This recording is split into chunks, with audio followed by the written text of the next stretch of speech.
nosotros comemos o comenzamos el día de reposo con la cena. En esa cena se supone que nosotros invitamos a Hashem a nuestra casa. Él coma con nosotros. Y en recompensa a eso, Él nos devuelve la invitación. ¿Y cómo nos devuelve la invitación? Bueno, porque asistimos al estudio de Torah en la mañana del día de reposo. Nosotros lo invitamos a Él en la cena y luego Él nos invita a nosotros a estar aquí para comer lo que Él nos va a dar. Por eso el día de reposo se inicia con una cena. Es que eso de la cena que se hace en el comienzo del día de reposo tiene un significado maravilloso. Que allí se rectifica, o digamos, se rectifica el pacto. Pero es una manera de ¿qué? De nosotros invitarlo a nuestra casa, de comenzar una nueva semana con Hashem en nuestras vidas. A Él lo invitamos, Él es nuestro invitado. Queremos una nueva semana, representa una nueva vida, representa también el milenio, y lo invitamos a Él. Cuando nosotros hacemos la cena, lo estamos invitando a Él, a nuestra casa. De la misma manera que cuando entra el milenio, Él va a estar con nosotros, porque el Shabbat representa el milenio. Entonces, así como lo invitamos a Él a nuestra cena, en nuestros hogares, Él nos invita a nosotros a una cena especial. ¿Y cuál es esa cena? La que estamos a punto de saborear nosotros ahora. Es la cena donde Él sirve. En la cena que hacemos nosotros, preparamos la comida y nosotros servimos la comida. Pero en la cena que Él hace, Él es el que la prepara y la sirve. Él nos devuelve la cena en el servicio que tenemos hoy, en el estudio de Torah que tenemos hoy.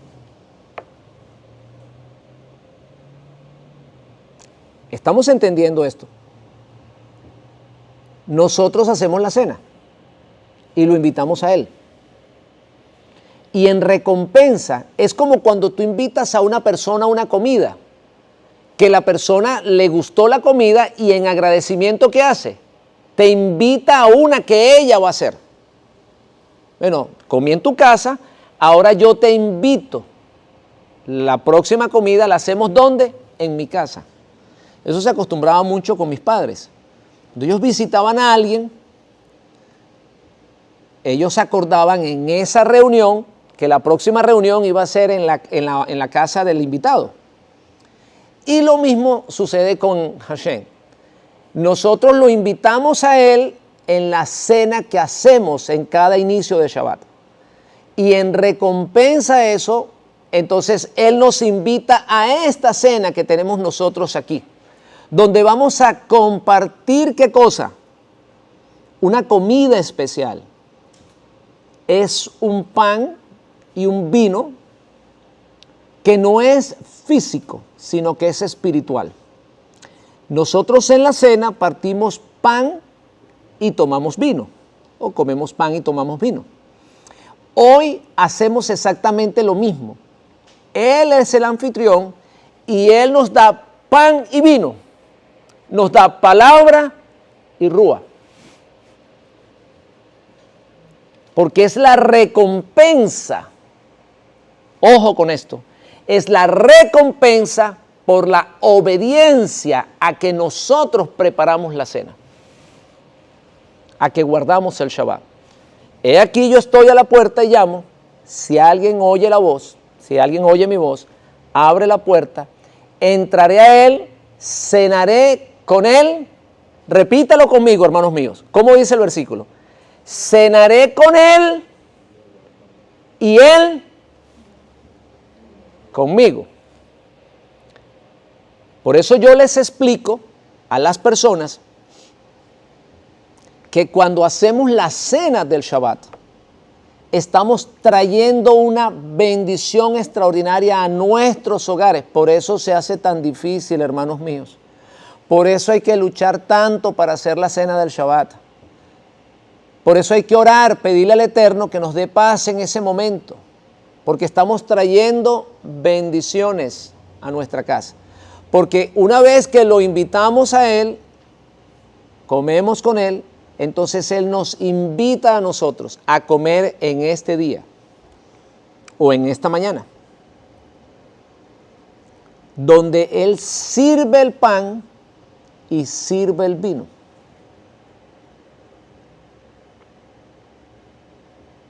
Esto es maravilloso. Entonces, nosotros nos sentamos a comer pan y vino en esta reunión. El pan y el vino que nosotros vamos a tomar hoy no es físico, es espiritual. Es su palabra y el soplo de su espíritu que nos da vida. Entonces, la parashá de hoy es recompensa, Eket. ¿Por qué hay una recompensa? Por la obediencia. ¿Qué es lo que le estoy tratando de explicar en este momento? De que en recompensa de que nosotros somos obedientes a su palabra y hacemos o guardamos el Shabbat y lo iniciamos como debemos de iniciarlo con una cena, entonces Él nos recompensa. La recompensa es por la obediencia. Hermanos míos, tenemos que aprender de Hashem. Dios recompensa al que lo obedece, no al que lo desobedece. Nosotros como padres cometemos muchas veces los errores de recompensar a nuestros hijos en desobediencia. Y estamos haciendo muy mal, porque nuestro corazón es engañoso más que todas las cosas y nos da lástima. Cuando nuestros hijos nos piden algo, no queremos negarnos, se nos parte el corazón y terminamos recompensándolos aunque sean desobedientes. Pero tenemos que cambiar nuestra manera de pensar, porque engañoso más que todas las cosas es el corazón del hombre. Tenemos que tener el corazón de Hashem. La recompensa solo viene con la obediencia.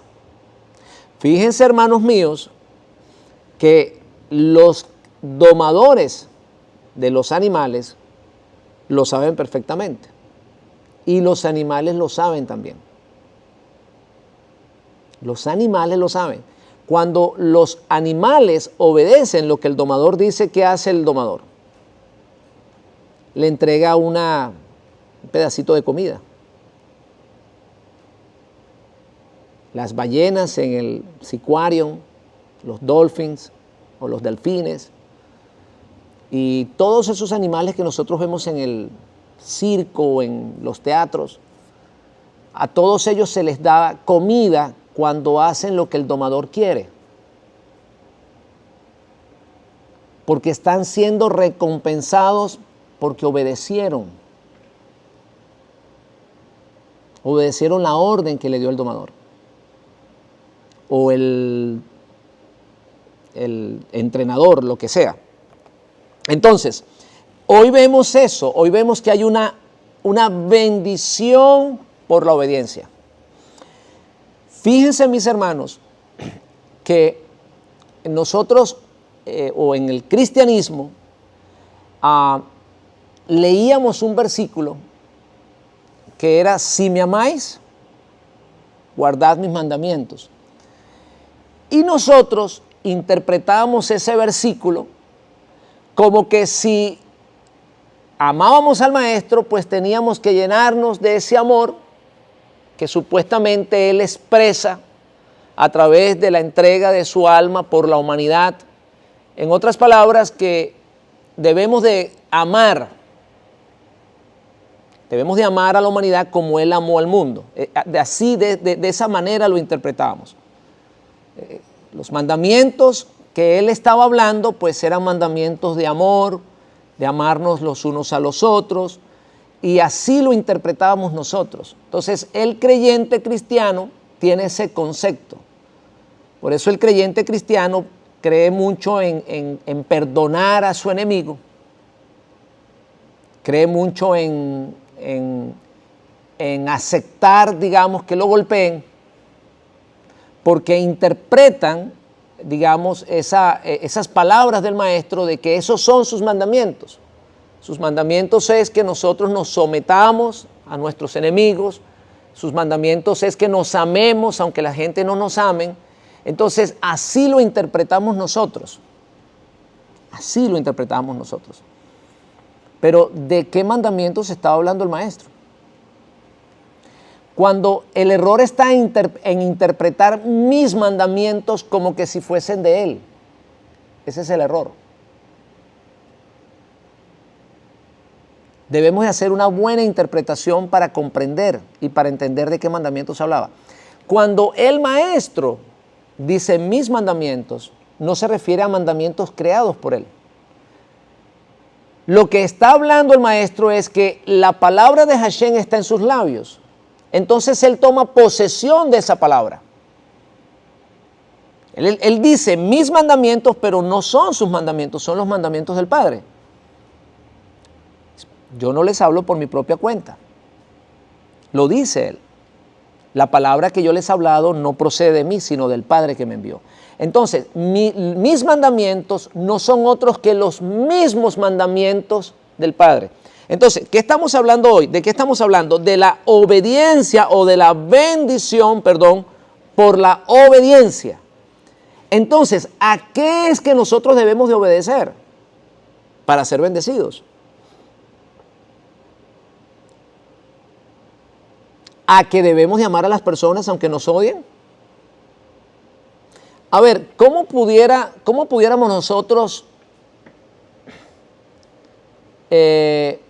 cómo actuaríamos nosotros en el caso de lo que sucedió en Israel? Según el concepto cristiano, pues no debería de reaccionar Israel. Israel tenía que quedarse tranquilo, no perseguir a Hamás, porque hay que amar a nuestros enemigos. Pero ¿cómo actuó Israel? País conocedor de la Torá. Buscó justicia. Por eso les estoy diciendo, hermano, que tenemos que tener cuidado en interpretar las Escrituras.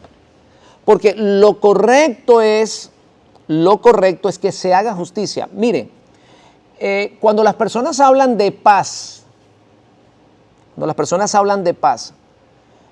en este momento se está tratando de lograr una paz en el Medio Oriente. Y esa paz es entregarle, según digamos, el sistema del mundo, es entregarle un Estado a Palestina. Entregándole un Estado a Palestina se logrará la paz para el Medio Oriente y por lo tanto repercutiría en el mundo también. Pero fíjense, hermanos míos, que la paz es imposible alcanzarla sin la justicia. La paz no siempre es ausencia de guerra,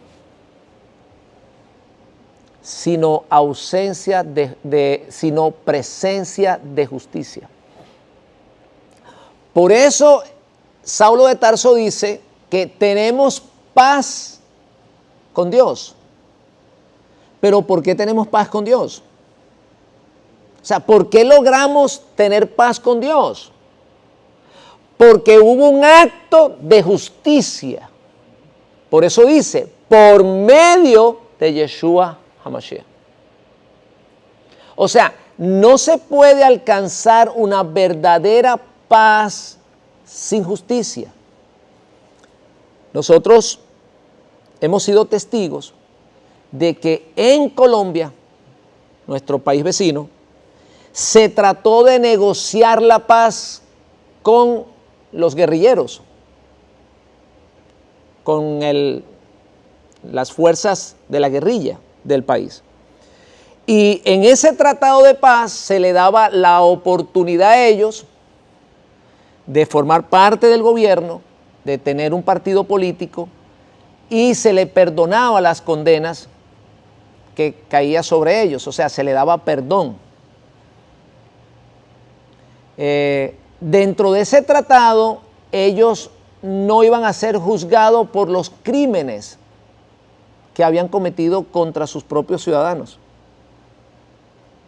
Entonces, se buscó una paz sin justicia. La pregunta que tenemos que hacernos ahora es, ¿se ha logrado una paz? ¿Se logró una paz? ¿O sigue habiendo injusticia en Colombia? Por supuesto que sí. Porque tú no puedes lograr la paz. No puedes lograr la paz sin justicia. La Torá dice que al que mata, ¿qué le van a reclamar? La vida del asesino. Diente por diente, ojo por ojo, vida por vida.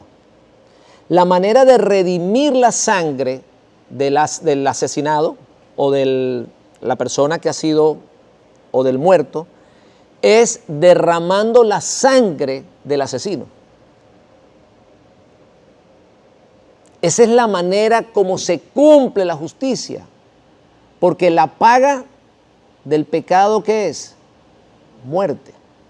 Entonces, no se puede lograr la paz ignorando la justicia. Y eso es lo que se quiere hacer ahora con el Estado de Palestina o con el supuesto Estado de Palestina. Se quiere ignorar los crímenes que cometieron Hamás y dejar que, digamos, premiar a Palestina con un nuevo Estado que a su vez va a tener aún más fuerza para ir en contra de Israel, que van a tener, digamos, el apoyo de ser una nación, van a tener voto en las Naciones Unidas, van a tener soberanía sobre su territorio. Y si ellos han formado ese territorio como una plataforma para bombardear constantemente a Israel, imagínense cuando ellos sean país soberano. Entonces, no podemos premiar la desobediencia, hermanos míos. Necesitamos aplicar la justicia. El error más grande que están cometiendo las Naciones Unidas ahora es proclamar un Estado soberano para Palestina, porque estarían premiando los actos terroristas del grupo Hamás. Entonces, la obediencia a su palabra produce ¿qué cosa? Bendición a nuestras vidas. Si Israel se hubiese arrepentido en el llamado al arrepentimiento que tanto Mashiach como su antecesor, Juan el Bautista, estaban proclamando, ¿qué hubiese sucedido con Israel? Hubiesen entrado a la edad mesiánica. En ese momento, Dios hubiese quitado el gobierno de Roma de Jerusalén y se hubiese establecido el reinado de David. Y Jerusalén e Israel hubiesen sido, ¿qué cosa? La capital del mundo. Y desde Jerusalén hubiese salido la ley para todas las naciones. Pero la desobediencia, ¿qué hizo? Hizo que Israel perdieran lo último que tenían. Ya ellos no tenían soberanía sobre su país. Les quedaba solo el templo. Y lo último que tenían lo perdieron. O sea, Dios les quitó el templo por la desobediencia a su palabra. Ya nosotros conocemos la historia. Tito vino con un gran ejército de parte de Roma, destruyó el templo, se posesionaron en Israel y más adelante, con el levantamiento de Marco Shiva, entonces vino mucho más ejército y destruyeron totalmente a casi toda la comunidad que existía en Judea y esparcieron por todo el mundo a los judíos y además le cambiaron el nombre de la tierra de Israel por tierra de Palestina. Entonces, tenemos que estar claros, hermanos míos, que la obediencia es la que produce bendición. Amigos cristianos, no se puede estar bendecido en desobediencia. Toda esa temática y ese lenguaje que se pronuncia dentro de las congregaciones cristianas de bendecido con toda bendición, eso es algo que sale de los labios de las personas, pero que no recibirán de parte de Hashem la bendición. Porque la bendición solo es la bendición es el regalo por la obediencia de la persona. Y si nosotros estamos en desobediencia, usted puede pronunciar muchas veces que está bendecido, pero eso no produce ningún efecto, porque Dios no puede cambiar su palabra. Eso es lo que estamos estudiando hoy. Una bendición por la obediencia. El pueblo va a entrar a la tierra prometida. ¿Qué le dice Dios? Capítulo 7, versículo 12. Fíjense cómo comienza el versículo 12. Y por haber oído estos decretos, fíjense, hermanos míos, no es oír, no es oír. Por eso el maestro dice, el que oye y las hace, las pone por obra. Está repitiendo lo mismo que Moisés está diciendo acá. Y por haber oído estos decretos y haberlos guardados y puestos por obra, Hashem tu Dios te guardará contigo el pacto y la misericordia que juró a tus padres. Y te amará y te bendecirá y te multiplicará y bendecirá el fruto de tu vientre, el fruto de tu tierra, tu grano, tu mosto, el aceite, la cría de las vacas, los rebaños de tus ovejas, en la tierra que juró a tus padres que te daría. Bendito serás más que todos los pueblos. No habrá en ti varón ni hembra estéril, ni siquiera en tus ganados. Ni siquiera en tus ganados. Y quitará Hashem de ti toda enfermedad y todas las malas plagas de Egipto que tú conoces. No las pondrás sobre ti, antes las pondrás sobre todos los que te aborrecieren, y consumirá a todos los pueblos que te da Hashem tu Dios. No lo perdonará tu ojo, ni servirás a sus dioses, porque te serán tropiezo. Y si dijeres en tu corazón, estas naciones son mucho más numerosas que yo, ¿cómo las podré exterminar? No tengas temor de ellas. Acuérdate bien de lo que hizo Hashem tu Dios con Faraón y con todo Egipto, de las grandes pruebas que vieron tus ojos, de las señales y milagros, de la mano poderosa y el brazo extendido con que Hashem tu Dios te sacó. Así hará Hashem tu Dios con todos los pueblos de cuya presencia tú temieres. Hermanos míos, cuando estas palabras se pronuncian para Israel, recordemos que nosotros hemos sido injertados en el olivo natural, en contra de la naturaleza, como lo dice Pablo. Hemos sido injertados, así que pertenecemos ahora al mismo olivo. Por lo tanto, estas palabras tienen efecto en nuestras vidas.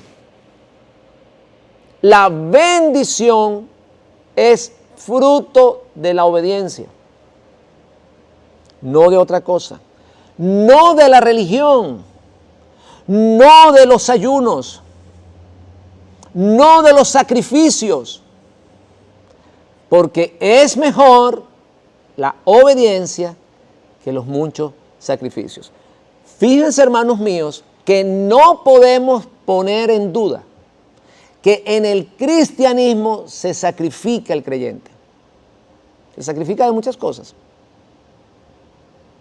A nosotros nos consta de muchos ayunos que se hacen dentro del mundo cristiano. Se cohíbe uno de ir a muchos lugares. Se cohíbe de vestirse de cierta manera. Son sacrificios que se hacen tratando de buscar el agrado de Dios, pero en desobediencia. En desobediencia. Lo que Dios quiere no es sacrificios. El hombre piensa que le agrada a Dios. Por eso hay muchas personas en el catolicismo que se van de rodillas en las procesiones y sangran sus rodillas hasta llegar allá a la iglesia para supuestamente agradarle a Dios con eso, pero en desobediencia. Y déjeme decirle, hermanos, que Él regresará para su casa a curarse sus heridas, porque Él no va a recibir absolutamente nada, no por lo menos de parte del Dios de Israel. Porque eso le sucedió a Saúl. Saúl había escogido lo mejor del ganado y había dejado vivo al rey de Amalek. Y estaba haciendo sacrificios para Dios.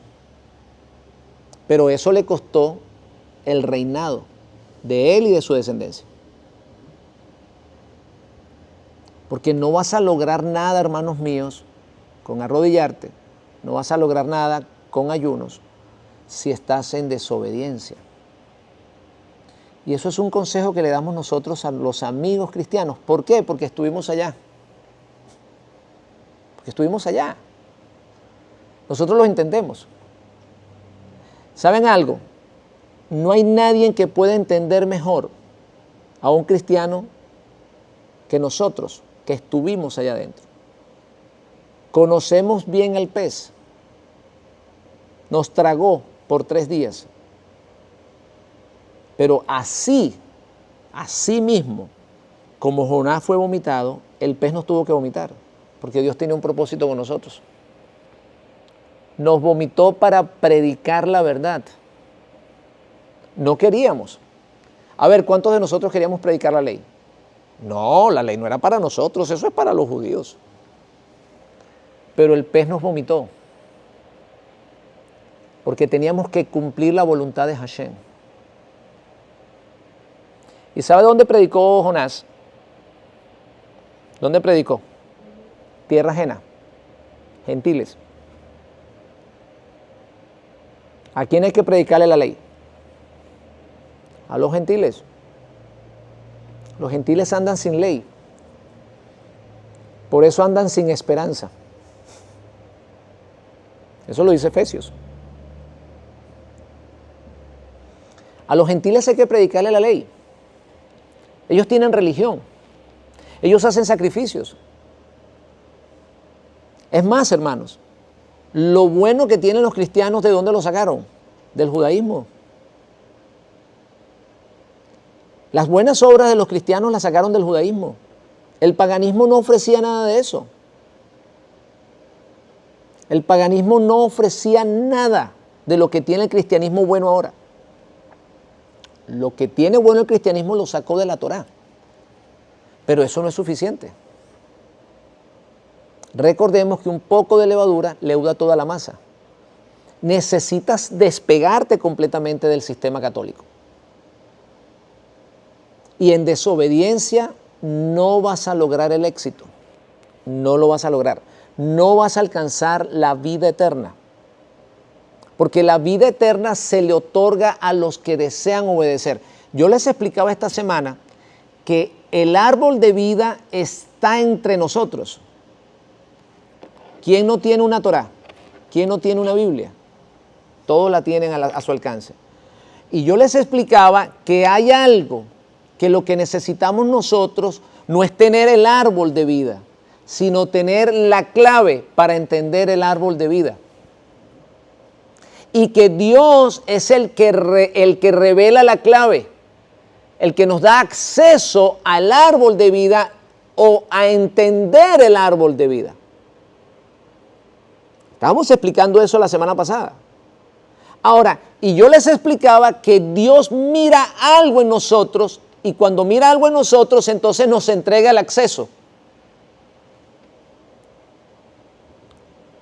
O sea, hay alguien que quiere entrar a tomar la información que está aquí e interpretarlo, recibirlo para vivirlo.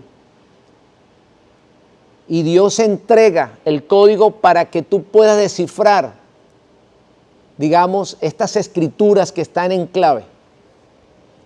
¿Y saben qué es lo único que Dios está buscando en el corazón del hombre para entregarte la clave? A ver, ¿qué ustedes creen que es lo único que mira Dios para entregarte la clave y para que puedas entender o puedas descifrar los códigos secretos que están acá? Ya dijimos que lo tenemos. ¿Tenemos el árbol de vida, sí o no? Aquí está en nuestras manos. El árbol de vida es la Torá. La tenemos con nosotros, está escrito acá. Todas las tenemos en el teléfono, en la Biblia, en un libro, está en el internet, donde quiera lo tenemos. Es más, está aún en los pasajes, a veces los miramos en las placas de los carros. Miramos versículos pegados en los carros. Aquí, sobre todo en el sur de Georgia, hay muchos carros que encontramos con versículos. Está ahí, tenemos el árbol de la vida. Pero hay una clave para descifrarlo. ¿Y qué es? La pregunta es, ¿qué es lo que Dios mira en el hombre para poderle entregar la clave? El deseo de obedecerlo.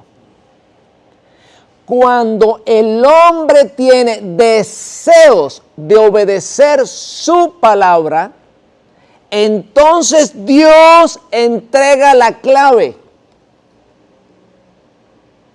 para descifrar los códigos secretos que hay acá y lo puedas entender.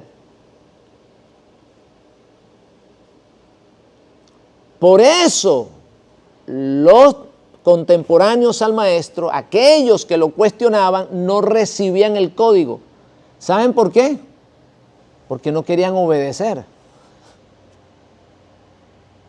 No querían obedecer, no querían arrepentirse, no querían obedecer la voz del maestro, que era la voz de Dios. Entonces Dios no le entregaba el código. Y al creyente cristiano hay que decirle lo mismo. ¿Cuántas veces no tienen ustedes preguntas que van delante de sus líderes y no se la contestan? Muchísimas veces. Es más, hasta le dicen que más adelante, más allá lo vamos a entender. Hay personas que se preguntan, bueno, ¿cómo es el cielo? Si realmente te va a gustar ir al cielo. Entonces los pastores dicen, no te preocupes por eso. Usted nada más preocupe por salvarse, pero no se preocupe por averiguar cómo es el cielo. Bueno, yo sí me preocupo, porque ¿qué tal que no me guste? ¿Para qué yo voy a ir a un lugar que no me gusta? Yo tengo que preocuparme cómo es el cielo. Y esa historia del cielo ha sido un invento. Ha sido un invento de las religiones para que no te preocupes de la tierra. ¿Sabes por qué? Porque cuando tú no te preocupas de la tierra, entonces pones la tierra en manos de personas que no tienen que gobernarla.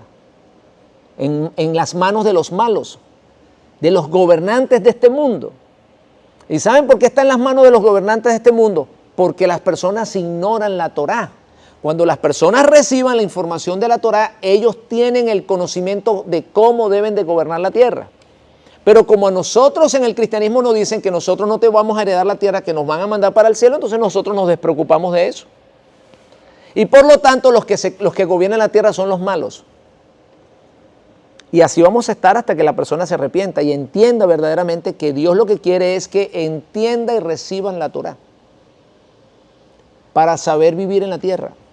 Porque es la tierra la que van a heredar los justos. Eso lo dice la palabra. Los justos heredarán la tierra. La tierra. Entonces, la obediencia tiene premios. Aquí lo acabamos de leer. Y eso no es para el pueblo de Israel nada más, hermanos míos. Eso es para todo aquel que pertenece al olivo natural.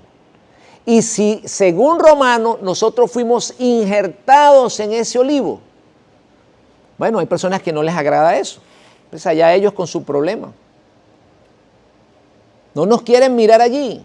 Pues ellos tendrán que reclamarles al que nos metió allí, al que nos injertó allí. Pero a mí lo que me concierne y lo que me importa es que Dios le agradó injertarme. ¿Y por qué me injertó? Pues porque le invitó a otras personas y no quisieron entrar. La fiesta estaba pagada. Eso no es lo que dice la parábola. La fiesta estaba pagada, los toros estaban muertos ya, los músicos contratados, ya todas las flores estaban compradas, el salón ya estaba pago, y él invitó a las personas no quisieron ir. O invitó a algunas personas y no quisieron ir, los conocidos. Pues entonces él dijo, pues esto ya está armado, ya yo me gasté la plata y es muy triste que esto no se celebre, entonces voy a invitar a otras personas que no han sido antes invitadas. Y ahí entramos nosotros. Y eso le puede desagradar a otros, pero ellos tendrán que reclamarle al dueño de la fiesta.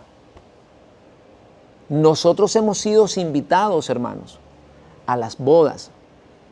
Hemos sido invitados a formar parte de ese pueblo y usted tiene que entender eso. No se quede en otro lugar, aunque por allá digan lo contrario. Aunque los cristianos le digan, no, mira, eso no es para ti, olvide esas voces. Léase Romanos 11, hemos sido injertados en el mismo libro. Vosotros en otros tiempos que estabas sin Dios, sin esperanza en el mundo, ahora formas parte de un mismo pueblo. ¿Por qué? Porque Él derrumba esa pared divisoria y de dos pueblos forma uno. Entonces, estas palabras que están aquí no solamente son para el pueblo cuando estaba para recibir la tierra. Esas palabras son presentes porque el cielo y la tierra pasarán, pero mis palabras no pasarán. Estas palabras son para nosotros también. Cuando obedecemos, hermanos míos, vamos a ser recompensados. Cuando los creyentes cristianos comiencen a dejar la religión y comiencen a obedecer. Yo decía esta semana que si el cristianismo solamente comenzara a guardar Shabbat, Dios hiciera un cambio extraordinario en la humanidad. Solamente con eso. Imagínense si comenzáramos a guardar todos los mandamientos. Solamente con el Shabbat Dios hiciera un cambio tremendo. Imagínense 1.300 millones o más, 1.500 millones, no sé cuántos hay, creyentes cristianos, que un día dijeran, vamos a guardar Shabbat. Ustedes se imaginan el impacto en las esferas celestiales que produjera eso. Si ellos recibieran esa luz, la bendición que atraerían a sus casas sería tremenda. Hubiese un cambio general en el mundo. Pudieran atraer al Mesías. Eso lo necesita el creyente cristiano. Dejar la religión. No se trata de sacrificios. No se trata de cantar tanto en los púlpitos. Aquí en los Estados Unidos hay iglesias que hay más personas cantando en los púlpitos que creyentes en las sillas. Así eso pasa. Y los que van a las iglesias van a bailar. Ustedes lo ven bailando. Y la Torá dice que hay que hacer discípulos, no bailarines. Pero las personas van a bailar a los púlpitos. Y otros van a reírse de los chistes que dicen los predicadores. Y así tienen entretenidas las personas, que son circos, que son religiones. Y hay que invitarlos, hermanos, hay que decirle, la obediencia es lo que Dios recompensa. En la parashá de hoy lo vemos claramente. Ellos van a entrar a la tierra prometida, ellos van a poseer la tierra, pero nunca deben de olvidar los mandamientos. Si los oyes y los pones por obras, entonces Hashem, tu Dios, te va a bendecir, te cuidará. No tendrás que preocuparte de tus enemigos. ¿Saben una cosa, hermanos míos?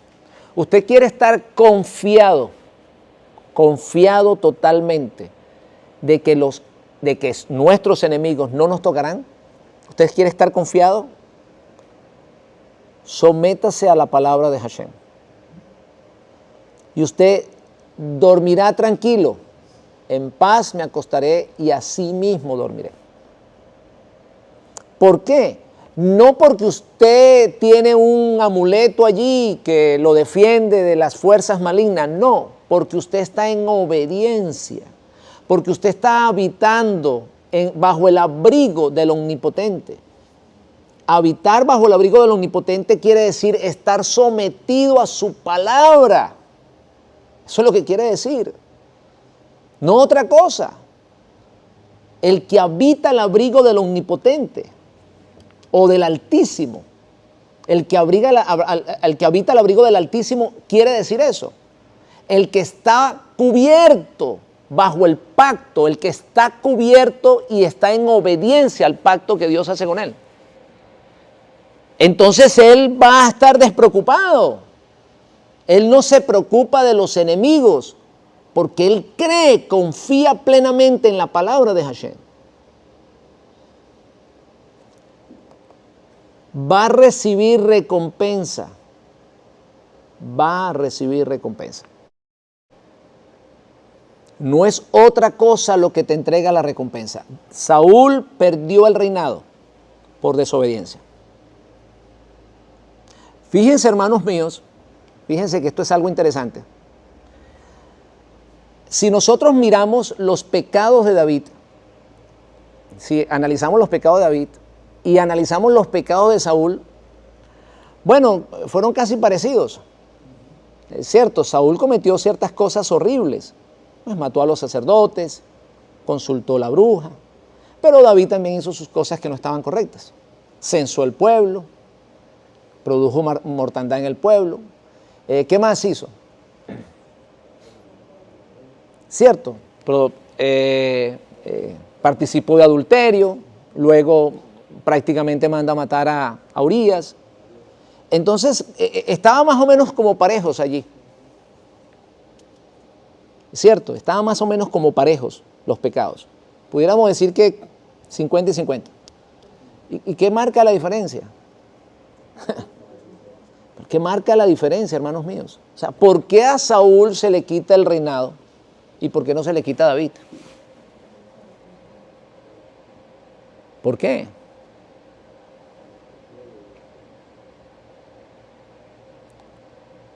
¿Por qué? Por la desobediencia de Saúl. Eso fue lo único que le quitó el reinado, no otra cosa. Él estaba enterquecido en no obedecer a Dios. David no obedecía, pero se arrepentía y entendía que había cometido un error. Pero Saúl no. Saúl seguía insistiendo de que él había hecho lo correcto. Que cómo es posible que Dios estuviese bravo si él había hecho lo mejor. Le había entregado a Dios lo mejor del ganado de los amalecitas. Había sacrificado lo que el Dios quería, supuestamente según él. David no, hermanos míos. David entendía que había desobedecido y que tenía que arrepentirse. Eso fue lo que marcó la diferencia, no otra. Por eso David permanece en el trono y él no, por la desobediencia. Y eso lo tiene que entender el cristianismo. El cristianismo está en desobediencia, con mucha religión, pero en desobediencia. A ellos les han metido que los mandamientos no es para ellos, eso se lo metieron en la cabeza a ellos y ellos se han comido el cuento. No, los mandamientos no son para nosotros. Eso es para Israel. Ignoran totalmente lo que dice Romanos 11, que hemos sido injertados en el olivo natural, porque no tienen un buen maestro de Torah. Miren, mis hermanos, esta mañana yo estaba explicando, cuando tú tienes un buen maestro de Torah y rechazas su mensaje, ¿sabes qué te pasa? ¿Sabes qué le pasa al creyente que rechaza al buen maestro de Torah? ¿Qué le pasó a los judíos que rechazaron al maestro? ¿Se quedaron sin qué? Sin el Padre. Entiendan esto. Cuando tú rechazas el mensaje de un buen maestro de Torah, te quedas sin el Padre. Por eso él en Juan 14, ¿se acuerdan cuántas veces le he dicho que tenemos que leer Juan 14? Es más, de Juan 14 podemos estar aquí hablando todo un año y no paramos. En Juan 14 él dice, no los dejaré huérfanos. ¿Quiénes se iban a quedar huérfanos entonces? Los que no oyeron su mensaje. Esos se quedaron huérfanos, se quedaron sin el Padre. Pero a los discípulos él no los iba a dejar huérfanos. ¿Por qué? Por la obediencia a los mandamientos. Siga leyendo Juan 14. El buen maestro te lleva a guardar mandamientos, pero no mandamientos de hombre, mandamientos que están acá en la Torah. Los mandamientos de Hashem. Ese es el buen maestro. Hay el maestro que te dice, no, esos mandamientos no están completos. Yo les pongo más. Y te ponen una carga que ni siquiera ellos mismos son capaces de llevar. Pero el buen maestro te lleva a cumplir los mandamientos que tú tienes que cumplir. Por eso yo le digo que a los gentiles que les están diciendo que hay que circuncidarse, ellos están buscando maestros como los maestros que existían para la época de Yeshua, que le agregaban a la Torah. Cuando la palabra de Dios está diciendo que los gentiles no requieren de la circuncisión para formar parte del pueblo, por ahí hay maestros que dicen que sí, que hay que circuncidarse. Y les están colocando cargas a los creyentes que ellos mismos no son capaces de llevar.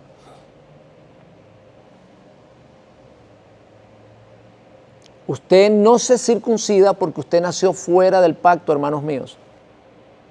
Usted está fuera del pacto. Por eso usted no se circuncida. A usted lo circuncida el Mashiach. La circuncisión no hecha en el cuerpo, en la carne, sino en el corazón. Eso es lo que explica el apóstol Pablo. Usted nació incircunciso. Estaba incircunciso y por eso usted no estaba dentro del pacto. Eso lo dice Efesios. Ustedes estaban sin pactos.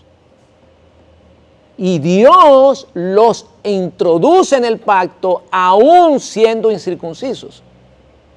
Ese es el milagro que produce Dios a través de los méritos del Mesías. Entonces, todas estas personas que están predicando allá afuera cosas que no tienen que predicar, que son pensamientos de hombres, a mí me llama mucho la atención que aquellas personas que dicen que los gentiles tienen que circuncidarse, también afirman que Yeshua es Dios. O sea, que tratan de colar, ¿qué cosa? El mosquito. Y se les cuela, o sea, cuelan al mosquito, pero dejan pasar al camello.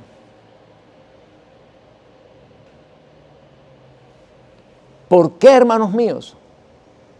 Porque se están saliendo de lo que la Torah enseña. La Biblia dice que le pareció bien al movimiento nexarita y al Espíritu del Santo. O sea, a Dios, hermanos míos, le pareció bien que no se circunciden. Entonces nosotros, los religiosos, queremos decirle o queremos hacer las cosas mejor que Dios. No, hay que circuncidarlos.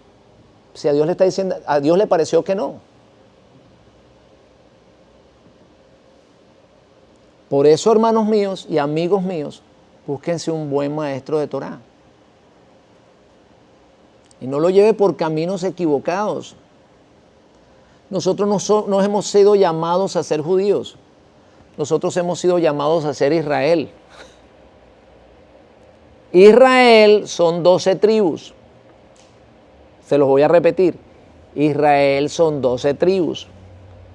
Y no solamente 12 tribus, sino que ahí también metieron a Efraín y a Manasés. Y todo ese grupo de personas es Israel. Y a nosotros nos injertaron en Israel. ¿Estamos entendiendo esto? Incircuncisos, vestidos como estamos, así de la manera que lucimos, pues al Padre le agradó meternos en la fiesta. Y el hermano que no le guste eso, pues lo siento mucho en el alma. Él tendrá que reclamarle eso al Padre. Pero al hermano mayor le agradó. Eso es lo que a mí me gusta. Al maestro le agradó eso. Y no llames inmundo lo que ya ha sido santificado. Y si somos santificados, ¿qué cosa quiere decir eso, hermano? Que somos un grupo de gente por allá regada en el mundo sin Dios y sin esperanza. No, somos parte del pueblo, hermano. Somos santos. Somos parte del pueblo, por Dios, entiéndanlo, hermanos míos. ¿Cómo la gente no lo puede comprender? No llames inmundo lo que yo ya santifiqué. Santificado, está apartado, es mío. No es de otra cosa, es mío, es para mí. Eso es lo que está diciendo. Entonces a nosotros, hermanos, que somos santificados, que nos han purificado, que hemos sido renacidos por la palabra de Dios, pues a nosotros nos corresponde guardar los mandamientos que Dios ordenó para su pueblo. Así de sencillo. Y cuando guardamos esos mandamientos que nos corresponden a nosotros, de guardar las fiestas, de guardar los mandamientos, de formar parte del mismo pueblo, de guardar Shabbat, de creer en un solo Dios, de amar a ese Dios, servirle, porque en esta parashá también dice qué es lo que exige Dios de nosotros, que es amarlo, cumplir con servirle, amarle de todo corazón. Pues entonces nosotros recibimos ¿qué cosa? Un premio. ¿Cuál es el premio? Aquí lo dice. Vamos a ser bendecidos. No va a haber personas estériles en nuestras familias. Nuestro ganado será multiplicado. En otras palabras, nuestros negocios van a ser bendecidos. Hermanos, créanlo, van a ser bendecidos. A veces por ahí se nos meten pensamientos de que no te van a salir las cosas bien. No le creas a esos pensamientos, créale lo que dice la palabra, que tu negocio van a ser bendecidos. Tuviste problemas, sigue para adelante, persistencia, créele a Hashem, vas a ser bendecido. Créele, estás en circunstancias difíciles, no importa, sigue creyendo. Vas a ser bendecido. La bendición ya viene, la prometió Hashem y va a venir. Amén. Pero no solamente eso, vas a ser de largos días en la tierra que el Eterno tu Dios te da. Y eso de largos días en la tierra que Dios te da, no es que vas a vivir 80 años en la tierra. Pues la Biblia dice que eran de largos días, pero todos morían cerca de los 100 años. Por ahí cerca, 80, 90. Eso no está hablando de eso, hermanos míos. Está hablando de que vas a poseer la tierra como heredad perpetua. O sea, vas a recibir la vida eterna. Serás de largos días en la tierra que Hashem tu Dios te da. Tiene un significado espiritual mucho más profundo que vivir en la tierra. Los 80, 90 años que Dios te va a dar, o los 120 que le dio a Moisés. No. Vas a tener el don de la inmortalidad. En otras palabras, vas a alcanzar la vida eterna. La vida eterna no es el premio inmerecido sin ningún esfuerzo. No, hermanos míos. yo no puedo decir que amo al Maestro cuando no obedezco su palabra. Si me amáis, guarda mis mandamientos. ¿Por qué me llamas Señor, Señor, si no haces lo que yo te digo? Entonces, la vida eterna es una recompensa por la obediencia. Ese cuento, esa historia, ese mito del cristianismo, de que a usted le otorgan la vida eterna gratuitamente, déjeme decirle que eso es un mensaje comunista. Los comunistas son los únicos que todo lo entregan gratis. ¿Y saben por qué? Porque se lo quitan a otro para entregártelo a ti. Y luego todo el mundo se queda sin nada. Nada es gratis en el mundo. Todo tiene un precio. Y hubo sangre derramada para que tú pudieras formar parte del pueblo. Y para que ahora que formas parte del pueblo, comiences a guardar mandamientos. ¿Por qué? Porque serán llamados árboles de justicia, plantíos de Hashem. Un árbol de justicia produce frutos de justicia. ¿Y cuáles son los frutos de justicia? Los mandamientos que el hombre guarda. Esos son frutos de justicia. Cuando Isaías habla de las buenas nuevas que se van a entregar, no está hablando de otra cosa sino de eso.